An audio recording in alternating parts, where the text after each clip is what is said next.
ಏನೋ ಮಾಡ್ತಿದ್ಯಾ?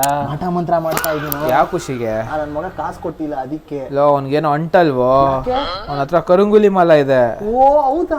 ಮಾಟ ಮಂತ್ರ ಮಾಡಿಸಿ ಬಿಸ್ನೆಸ್ ನ ಲಾಸ್ ಮಾಡೋದು, ಮನೇಲಿರೋ ಶಾಂತಿ ಸುಖನೆಲ್ಲ ಕಿತ್ಕೊಳ್ಳೋದು, ದೃಷ್ಟಿ ಹಾಕೋದು, ಬ್ಲಾಕ್ ಮ್ಯಾಜಿಕ್ ಮಾಡೋದು ಇದೆಲ್ಲ ಕಾಮನ್ ಆಗಿದೆ. ಇದ್ಯಾವುದು ನಿಮಗೆ ತಾಕ್ಬಾರ್ದು ಅಂದ್ರೆ ನೀವು ಕೂಡ ಕರಿಂಗುಲಿ ಮಾಲನ ಧರಿಸಿದ್ರೆ ಕಂಪ್ಲೀಟ್ ಪಾಸಿಟಿವ್ ವೈಬ್ಸ್ ಸ್ಟಾರ್ಟ್ ಆಗುತ್ತೆ. ಪೊಲಿಟಿಷಿಯನ್ಸ್, ಸೆಲೆಬ್ರಿಟೀಸ್ ಪ್ರತಿಯೊಬ್ರು ಇಲ್ಲೇ ಬಂದು ಪರ್ಚೇಸ್ ಮಾಡಿದ್ದಾರೆ. ಎಲ್ಲಿ ಅಂದ್ರೆ ನಮ್ಮ ಚಿಕ್ಕಪೇಟೆ ಲೊಕಡೆ ಆಗಿರುವಂತ ಸಿಟಿ ಜಮ್ಸ್ ಅಂಡ್ ಪಲ್ಸ್ ನಿಮ್ಗೆ ಒರಿಜಿನಲ್ ಕರುಂಗುಲಿ ಮಾಲ ಸಿಗುತ್ತೆ. ಫೇಕ್ ಒರಿಜಿನಲ್ ಡಿಫರೆನ್ಸ್ ತೋರಿಸ್ತಾರೆ. ಅಷ್ಟೇ ಅಲ್ಲ, 1 ಡೇ 1 ಮಂತ್ ಅಂತ ನೀರೊಳಗೆ ಡಿಪ್ ಮಾಡಿ ಅದಕ್ಕೆ ಕಲರ್ ಚೇಂಜ್ ಆಗೋದು ತೋರಿಸ್ತಾರೆ. 100% ಒರಿಜಿನಲ್ ಕರುಂಗುಲಿ ಮಾಲ ಅಂತ ಸರ್ಟಿಫೈಡ್ ಆಗಿರುವಂತ ಸರ್ಟಿಫಿಕೇಟ್ ನಿಮಗೆ ಕೊಡ್ತಾರೆ. ಇದರಲ್ಲಿ ನಿಮ್ಗೆ ಕರುಂಗುಲಿ ಮಾಲ, ಕರುಂಗುಲಿ ಬ್ರೇಸ್ಲೆಟ್, ಬೆಳ್ಳಿ ಕರುಂಗುಲಿ ಮಾಲ ಕೂಡ ಇವ್ರ ಹತ್ರ ಸಿಗತ್ತೆ. ಸೈಜಸ್ ನೋಡಿದ್ರೆ 6mm ಇಂದ ಶುರು ಆಗಿ 10mm ವರೆಗೂ ಸಿಗತ್ತೆ. ನೀವು ಎಲ್ಲಿ ಕೇಳಿದ್ರು ಅಲ್ಲಿಗೆ ಶಿಪ್ಪಿಂಗ್ ಮಾಡ್ಕೊಡ್ತಾರೆ. ಅಷ್ಟೇ ಅಲ್ಲ, ಇವ್ರ ಹತ್ರ ಪ್ಯೂರ್ ರುದ್ರಾಕ್ಷಿ ಮಾಲ, ಸ್ಫಟಿಕ ಮಣಿ, ಶಿವಲಿಂಗ, ಹಾಗೆ ಟ್ರೆಂಡ್ ಇರುವಂತ 7 hours ಫ್ರೇಮ್ಸ್ ಕೂಡ ಇವ್ರ ಹತ್ರ ಸಿಗತ್ತೆ. ಮನಿ ಅಟ್ರಾಕ್ಟಿಂಗ್ ಸ್ಟೋನ್, ನಿಮ್ಗೆ ರಾಶಿ ತಕ್ಕನಂಗ್ ಸ್ಟೋನ್ಸ್ ಎಲ್ಲ ಸಿಗತ್ತೆ. ಬೇಗ ಮೇಲ್ಗಡೆ ಕಾಣಿಸ್ತಿರೋ ನಂಬರ್ಗೆ ಕಾಂಟ್ಯಾಕ್ಟ್ ಮಾಡಿ, ಸ್ಟೋರ್ಗೆ ವಿಸಿಟ್ ಮಾಡಿ.